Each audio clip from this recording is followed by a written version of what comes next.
के खंभा दुआरे दामाद जी अंगना ने बिजुली के खंभा दुआरे दामाद जी चिन्हनाया पान जी पापा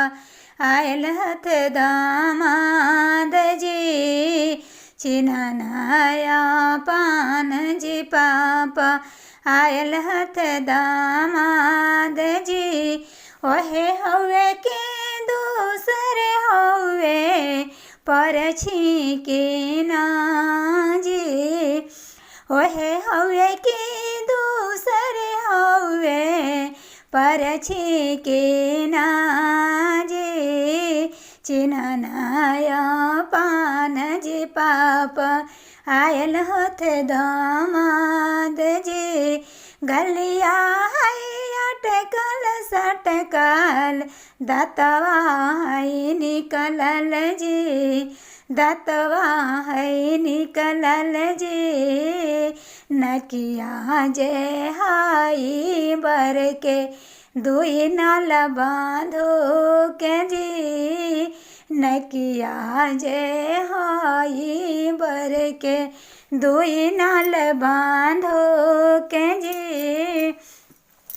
अगना ने बिजुली के खंभा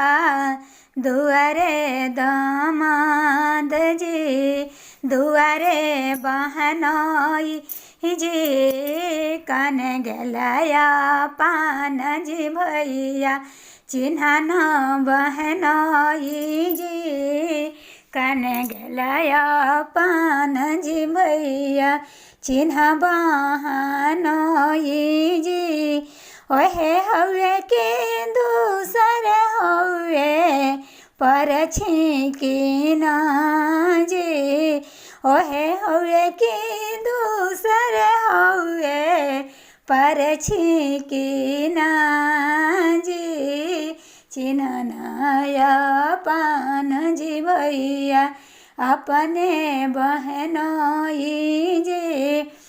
दातवा है निकलल बर के ओठवा है लटकल जी ओठवा है लटकल जी नकिया जे हाई बर के दुई नाल बांधो के जी ओठवा जे हाई बर के दुई नाल बांधो के जी।